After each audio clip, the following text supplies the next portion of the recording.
You ever get that feeling that your news feed is, well, hiding something from you? That there are these invisible forces kind of pushing some stories forward and burying others? Well, you're not wrong.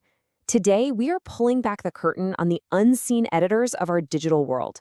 And I gotta tell you, what we're about to find might just change how you look at your phone forever. So let's just ask it straight up. Who really picks the news you see every day? I mean, we used to think, okay, it's journalists, it's editors in some newsroom somewhere. But that's not even half the story anymore. The real gatekeepers, they're probably not who you think they are. This whole idea of gatekeeping has been around for ages. There was this famous study back in the 50s about a newspaper editor they called Mr. Gates. And his job was literally to stand over a pile of wire stories and decide what was news and what was trash. He was the gatekeeper. He alone shaped what his entire town learned about the world. And this is where everything changes. That job, the one Mr. Gates used to have, it's been handed over to algorithms. And these new gatekeepers, they operate on a scale and at a speed that is just inhuman. They're making millions of these editorial decisions about what you see every single second. Okay, so how are these AIs actually doing this? How are they acting as our new editors? Well, it's basically happening on two huge fronts, and together, they're completely changing the game for how news gets made and how it gets to you. So on one side, you've got curation algorithms. Think of them like the bouncers at the world's biggest nightclub. They decide which of the billions of articles out there even get past the velvet rope and onto your screen. They control what you see. And then, on the other side, you've got generation AI. These are the systems that can now write the news themselves. They decide what gets written in the first place. It's a total 1-2 punch. And that brings us to a really, really crucial question. If algorithms are the new editors, what are their standards? What are they actually looking for?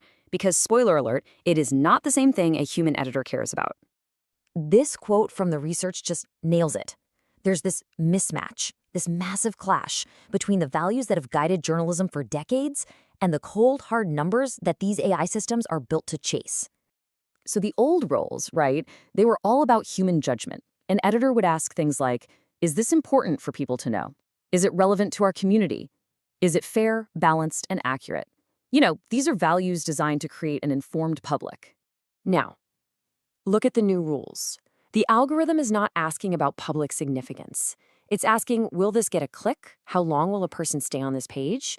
Will they share it? Will they comment on it? It's not optimizing for your enlightenment, it's optimizing for your engagement. And that is a huge fundamental shift. So what happens when a system that's just built to chase clicks becomes the main gatekeeper for all of our information? Who gets left outside those gates? This, right here, is where the very real human cost of all this optimization becomes frighteningly clear. I mean, let's really sit with this for a second. What happens when the news a whole community needs to survive just isn't engaging enough? What if a critical health alert for the elderly, or information on resources for neurodivergent people, or news about a policy change that affects the poor? What if that news just doesn't generate enough clicks to make it through the gate? And the risks are so specific. An algorithm is almost always going to bury that quiet but vital local news in favor of something flashy. If an issue that's critical to a minority community doesn't trend with the wider population, poof, it's like it never happened. And maybe the worst part? The AIs are often trained on old news data that was already biased. So they just learn to ignore the same communities journalism has historically overlooked, and they do it at a massive scale. And this isn't a one-and-done deal. It's this self-reinforcing cycle. The algorithm makes a bet on what you click. You click it, you basically tell it, yep, you were right.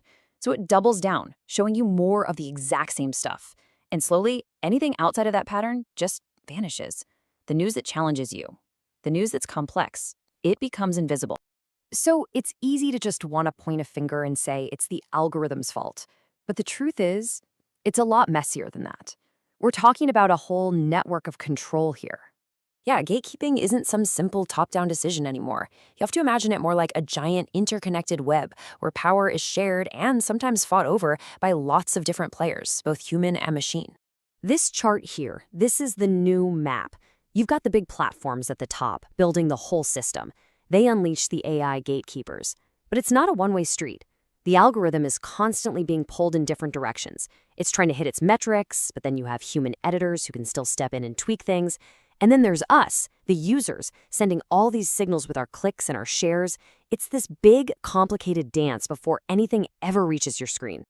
Understanding this network is everything, because it shows that you're not just some passive person at the end of the line. No, you are an active, crucial part of this system, and what you do actually matters. Honestly, if you take one thing away from this, let it be this. Every single time you click, every time you share, every time you even just pause for an extra second on a story, you're not just reading. You are sending a signal. You are casting a vote. You are actively training the very gatekeepers that decide what's important. So that leaves us with a pretty powerful question, doesn't it? Knowing that your attention is the currency and your clicks are the votes, what are you going to do differently? Now that you know the rules of the game, how are you going to choose to play?